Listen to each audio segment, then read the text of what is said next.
First of all, would you be able to just introduce yourself as well, please? So, my name is Rhys Donnelly. I'm the CEO and founder of the Theatre School of Scotland and the Theatre College of Scotland, but you might know me mostly as one of the apprentice candidates on Lord Sugar's BBC show. Fantastic. Welcome, Rhys. Welcome, Rhys. So could you tell us a little bit, first of all, about your business, how it started, what kind of made you kind of decide to go for a business like this?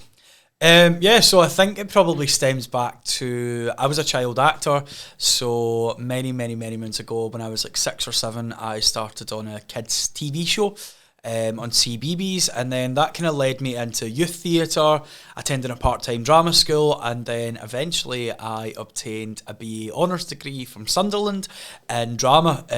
My degree, although it was focused on performing arts, we did a lot of enterprise, we did a lot of work in the communities, and ultimately figuring out how to make money with your degree, so which then led me to open my business. So I own the Theatre School of Scotland, which is Scotland's leading performing arts school for children, and now we have a big sister company, so we now own a full-time college, so you can come and study HNC, diploma, and kind of so on and so forth. Fantastic. And you mentioned that you're a child actor. Is there anything on there that we'll maybe recognise you from? Yes, I used to be in a child's show years ago called Carrie and David's Pop Shop. It was like a children's version of Fame Academy many moons ago. And then as time goes on, I've worked with CBeebies, CBBC. I did a short stint in Waterloo Road as well. So I've had lots of fun. Ah, fantastic. So a popular face then around. Well, listen, I hope so. Hopefully it will be in the next few weeks as well. Could you tell us what's something that you love about your current business? What's something that really brings you joy from it? For me, I think my business is one of the only ones where no one's losing. Regardless whether you leave and you are a James McAvoy, you are a Reese Witherspoon, you're leaving with confidence and the ability to go in to a room and say who you are. And I think for me, giving children those life skills is just invaluable. But ultimately, the best part of my job is when a child or a student or one of my college students books a bloody big job. So we work with Netflix, Disney, the lot, but getting those calls is just so rewarding to find out that they've got the job. Yeah, perfect. I think those moments really going to make you realise, after all the hard work, this is why it's worth it. Yeah, I think that, for me, it's lovely to teach, it's lovely to train. I love working with young people, but, when you see them get the result that they're looking for, that just means so much more, I think, to me. What's the kind of the biggest success stories from them, you say? We've got a few. We had the first ever Scottish child in Call the Midwife, and it came out on Christmas Day. One of my students played Harry Styles in his own music video, played young Harry Styles, and we've did a lot. What else? Any highlight moments? We work a lot on shows like Outlander, which are massive in the US. So yeah, great fun. Fantastic. Not bad then. Not a bad few names there. Harry Styles and Call the Midwife. Not too bad. So moving on then, we saw a clip of you and your best friends telling you about when you got the gig on The Apprentice. It was on your TikTok, it was on your social media. How has the support been from your friends and family so far since that's come about? I mean, I think so many people thought I was losing the plot, to tell you the truth. As life has went on, I've been an actor, I now own a business, and for me, I just felt like last year I just needed to break away from the business for a little bit, because I think it's so easy for everybody to sit here and be like, owning a business is great. It is great, but it's very challenging, and I think mentally, if you're so invested in it, you sometimes need a bit of time away from it. And we had just finished a massive job where we took 80 kids out to New York. So 80 of my students went and performed on the Tartan Day Parade. And literally that took up so much of my mind, so much of my headspace. And the opportunity came up and basically I ended up on the show. But the support has been great. Everyone in Scotland's behind me. And all my family and friends are just rooting for me. I think they all think that this is the perfect job for me, because it's all of my worlds are kind of come together. I've worked in TV, I own a business. It's let's put it together and see what happens. Fantastic. And whenabouts was this process? When did this start? When did you apply? So we started the application process. I think my first meeting was actually in January last year. So probably about this time last year. February was a month of auditions, going down to London, meeting the production team. And then I got the glorious call to say I was joining the show on St. Patrick's Day, the 17th of March last year. Fantastic. And then very quickly I moved to London, and you can be away for anything up to 3 months. And we'll come back onto the selection process, onto The Apprentice in just a minute then.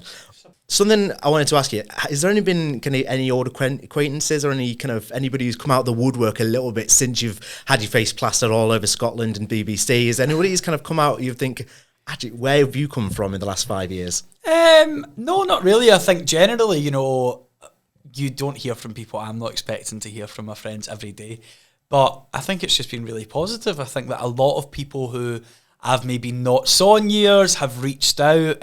So I wouldn't say people have come out the woodwork as such, but I say there's certainly been a lot of people from school, primary school teachers, secondary school teachers, old drama coaches from years ago. A woman that played my mum in one of my first ever TV jobs reached out to me, and it's just so nice to hear that people are kind of back in touch. So people come out, but in a complete positive way. Very positive way. I don't think that anyone's, out to find out what's going on. Good. That's what I want to hear. So, as I mentioned before then, could you tell us, quite in depth then, what is the actual application process like for The Apprentice? Okay, this is probably one of my most asked questions. The application process for The Apprentice is probably just as hard as filming the show. And I will say this, you need to be prepared to be put under scrutiny. You need to be prepared to work so hard in that selection process. So what happens is you fill in an application form, you'll get a call from production, and they will either ask you to submit a video or they'll invite you down for an audition. So I went down and met them. I didn't do a kind of self-tape audition or such. So my first audition was in Manchester, and part one is you get put in a room with around 15 to 20 other people, and you must stand and pitch on why you're the right candidate, why your business is, and then they make a cut. So they'll cut people right away. It's a 10-second pitch, so people are cut and they go. And then after that, you go and meet an advisor of Lord Sugar who will go through your business, who'll go through you, and they'll basically tell you how likely they think you should be getting on the show. So they'll ask me about my business, is it sustainable, is it scalable, is it going to be a success ultimately? And then if they think that you're okay for that process, they'll send you through again. And then this is where you meet a producer. So I met my amazing producer, Mandy, and one of Lord Sugar's advisors. So Mandy and one of the advisors just basically grill you. They ask you questions about you, about your business, about why you should be in the show, about why you think that you deserve Lord Sugar's investment. And that's round 3 of the same day, might I add. So that's all in one day. And then if you get through that, there's always a cut after every round. If you get through that process, you go downstairs and you will film those awful audition videos where they make you do your fun fact. They made me spell, they made me sing, they made me count. So that's all day one. So there's 4 rounds in day 1, and then after that, if you're successful, production will get in contact to clarify some details. And I think the one thing I'm going to say to everyone is be so transparent and be so honest, because production got in contact with me just to clarify that my figures were accurate, and I had to submit a profit and loss sheet, and of course they want to see bank statements and things to prove that your business is legit. So then after that process, they invited me down to London for stage 2. So at stage 2, you go in and you are given a product to sell to the room. Oh no. So what did you have to sell? That's what I'm trying to think about. I'm like, I think I might have had, I'm sure it was a rubber chicken I had. Good, yep. Sure it was a rubber chicken. I mean, I might be making that up. There was a rubber chicken in the room. But basically, I had to sell a product to the production team. So one of my other producers, Alice, was there. And then after that, if you make it through that round, you're invited to work as part of a team. So they put us into boys and girls. And the first task, it's all filmed, so they can send it to the BBC. And our first task was a branding task. So they gave us a box of tissues. We had to brand it up, and we had to pitch it back to Marketplace and see if we would get sales. And then in the afternoon, they do it again, but they do it more on a figures task. So they give you a project, you need to appoint a PM, exactly like we do in the show. And then after that, we went and wrote an essay on, did we think the high street was over because of e-commerce brands online? Ooh, so you had to write, of course, I loved it. There was me writing a critical response, a critical analyst that I am. So that's the second stage.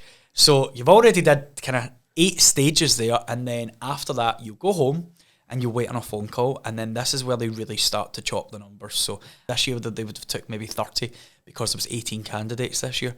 So then 30 of us are invited back down again into Lord Sugar's kind of Stephen Street office, and you meet the production team, and they then talk to you about like, okay, it's getting to be a bit real now. How do you feel about it? How do you feel about going on a show? What would your life be like? And really what I think is so important for me is they look after you in a way that I would say that, you know, there's a lot of shows out there that probably don't the way that we're looked after. We meet a psychiatrist, we meet a counsellor, we meet a doctor, and, you know, we go through all of the sort of medical screening just to check that we are right for the show, because physically it's demanding, emotionally it's demanding, but, you know, mentally there's a hell of a lot going on in that show. And then you meet you meet the production team, you meet the house team, you kind of figure out a little bit more about the show, and then you sit down and you have a conversation about if you would win, what's actually involved, because a lot of people don't know the ins and outs. People think you just get a check. You don't just get a check, and there's a lot to that. So that's been 1, 2, 3, and then after that you wait on the phone call, and very luckily enough for me, I got the phone call at 9:10 on St. Patrick's Day last year to say I was joining the show. So do you remember your 10-second pitch then that you had to... I remember my 10-second pitch like it was yesterday. Do you want it? Absolutely, I do. I think I said something along the lines of, my name's Rhys, I am your only and will be your only Scottish candidate this year. I have 2 successful businesses, my businesses turn over 6 figures each, and I am here to teach Lord Sugar to come up to Scotland and realise there is a hell of a lot going on up here. But a few years ago, I was listed as one of the Young Scots of the Year. But this year, I have a feeling I'm going to be listed as Lord Sugar's business partner. Not bad, not bad. I like it. Did you lean quite heavy into the fact of being Scottish? Obviously, being one of the only Scottish members of The Apprentice, did you lean quite heavy into that bit? Not really. I think it was more on, I kept saying, like, my success is from my track record. And my track record wasn't just working in Scotland, so I leaned quite heavily on the idea of, like, my business is unique. There has never been a theatre school on The Apprentice. There probably never will be another theatre school on The Apprentice. So, you know, there's plenty of cookie and cake businesses, and I think that what I wanted to bring was something unique. And, you know, if you can find your USP, you're going to get a place on that show. Spot on. Now, just a quick question on Lord Sugar himself. Is he actually funny, or are you just told to laugh at his jokes anyway?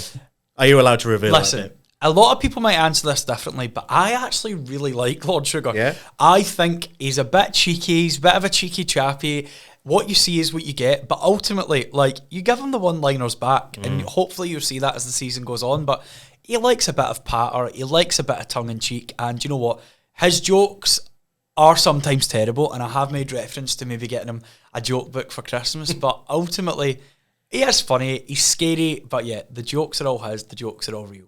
Is it something did anyone give you any tips about being in his presence? Nothing, you don't get it. Almost like, I watched an interview recently about when Meghan met the Queen for the first time, and I'm like, I have never called anyone Lord in my life. Yeah. I didn't even know if his name was Lord, or if we called him Alan, was that to call him Aldo? I don't know, someone let me know. But I just kind of followed everyone's lead. So in the boardroom, I remember him saying, we call it Boardroom Zero, which is when you first go in and he says, pack your bags, you're going to Antigua. And I remember him asking someone something, and Mark said, yes, Lord Sugar, and I thought, we must all need to say Lord Sugar here. This is the real deal now, This is the real deal. So yeah, I think it's just learned behaviour, isn't it? But yeah. Rightly so, the man has worked very hard to be where he is. Absolutely. So yeah. Do you have any social media and you use them quite frequently? So I probably used it more before I went in the process. So I'm not on Facebook. I've recently just rejoined Twitter again, and I am on Instagram, and I have LinkedIn. Do you use it to look about what people say about you, or are you told not to do that by the producers? To be honest, I really couldn't care what people have got to say. I'm like, if the general public were to go on that show, then they would understand how hard it is, and I want to make that clear to everyone. Like, there is so much that you don't see, and it's not me saying, you know, things are set up for TV, but ultimately, we film 100 hours of television for a 1-hour episode, right? So there is a lot that doesn't make the edit, and it is the hardest process on TV. Like, Big Brother, okay, you lounge about all day, you get to do a couple of challenges, but you're fed, you're watered. Like, we are running about trying to sell, trying to make businesses, trying to make money, but also trying to prove that you have the right charismatic to be his business partner. So I think it's a very different show to other ones, but social media for me has been very positive, and I will just say that, like, I don't want to sit here and say that it's a negative environment, because it's not. I have been so overwhelmed with the support the appreciation, the help, the guidance that people have reached out and just genuinely been so excited. But listen, there's always going to be that small minority that when most of the trolling comes out is when our photos are released, which is mental to think that we've not even opened our mouths yet. Yeah. So we all got a bit tight when our photos came out, but you know, if you go looking for, you'll find it. But I'm just all about follow people that you want to be inspired by.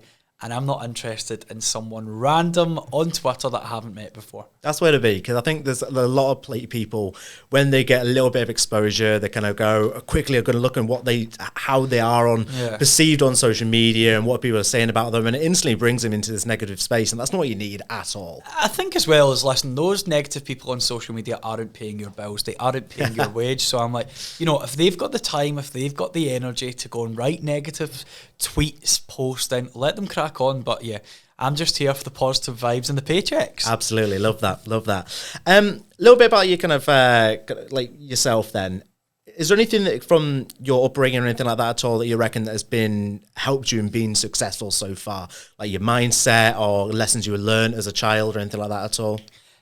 I think just in general, like, you know, I don't come from a wealthy family, I don't come from a wealthy background, but I think, you know, growing up, what you didn't have, you want to make for yourself. And I think that's one thing that I would say for anyone that is watching that show. I don't want anyone to watch that show and think, you know, they're all successful and they're all this. Everyone has started at some point, and we all will start somewhere at some point. And, you know, my journey started in Glasgow in a very small, like, you know, kind of council estate. Like, where I come from was nothing to be shouting about. But ultimately, I think that gives you drive. It gives you motivation to go, I want something a bit bigger than this. And I think if I was to say anything to my younger self, it would be just to live in a world where things happen on a big scale rather than that small mind mentality. Yeah, I think it's a good one when you see kind of success stories from people who did grow up in kind of those kind of areas and like maybe deprived areas. It adds that little bit of more grit and determination. Yeah, I think you know, probably a lot of us on the show, you know, no one's going to sit and give you their life story, or, you know, nobody's there to give a sob story, and rightly so. But, you know, I think you've worked that little bit harder to be there, and, you know, you ain't going anywhere because you have worked that little bit harder. No one's ever given us a check. No one's ever given us a big handout and said, go and open your own business. And when you work hard for it, you know, it would be a lot harder for me to walk away from it and let someone else have it. Absolutely. And what bits of your personality would you say is going to help you be a success on The Apprentice? There's been a lot of reference to this online and a lot of friends, but like, I firmly believe I could sell ice to the Eskimos. Yes, and I would say that it's a skill I did not know I had until episode 1, but I become like a bit of a salesman. I'm such a people person. I can sell, I can pitch, I can brand, I can market. Other than that, like, you know what, I think you need to just immerse yourself into the experience. Lord Sugar is not looking for someone who makes bow buns for a living. He's looking for someone who can make profit. He's looking for someone who can make pitches happen. He's looking for someone who can negotiate. So it's all of these things he's looking for. Yeah. And is there anything that's kind of you've picked up along the way that's kind of, obviously the whole thing's still a learning experience. It's a massive learning curve for yourself. Is there anything that you've picked up along the way that's kind of helped you in this kind of environment so far, specifically from The Apprentice? It's really weird because I feel like every job I've ever had has equipped me to go on The Apprentice. Like, I have worked in a takeaway, I've worked in a retail job, I've worked in a nightclub, and I think there is something from every single part of those jobs that I have used in The Apprentice. Like, just silly things like health and hygiene. When I was working in the kitchen, I knew when to change the gloves. But I think there wouldn't be able to say one thing that I've pinpointed on. I would say just life has to equip you for going on that show. I wouldn't go on that show if you've only had one job in life, put it that way. Brilliant. So all roads have kind of led towards it. I think all roads have kind of, I honestly say it's like all my worlds have come together. I'm like, I've been on TV before. I own a successful business. I now, just after the show, have opened another business. The business I took on the show was the Theatre College of Scotland. And I'm like, I feel like I went into that business with such a different mindset and mentality, rather than being like, you know, we just need to make money. I'm like, that's not a problem. It will all come in time, but you need to think about strategy, structure, everything else. So yeah, I think it just opens your mindset to be aware. Fantastic. And last question then. Since the show has aired, have you finally learned how to make any scrambled eggs yet? I'm honestly not going to lie. I still can't make a scrambled egg without burning the pot. It's tough. It's not an easy process. I completely back you. So and I've said it once and I'll say it again, I don't want to learn how to make a scrambled egg. I want to learn how to make 250 grand into £1 million. I'm like, you must pick your battles in life, right? Absolutely. So if I was to waste 3 hours learning how to make a scrambled egg without burning the pot, I could have spent 3 hours in investing my mind into figuring out why Lord Sugar should choose me. Well, maybe we'll come back to this in a year time. See if you made scrambled eggs and that maybe that little bit of $1 million as well. Exactly. So, Rhys, thanks very much. Absolute best of luck for the rest of the series, and we're all rooting for you here. Thank you so much for having me on, and a massive, massive, massive thank you to the amazing University of Sunderland for having me back in today.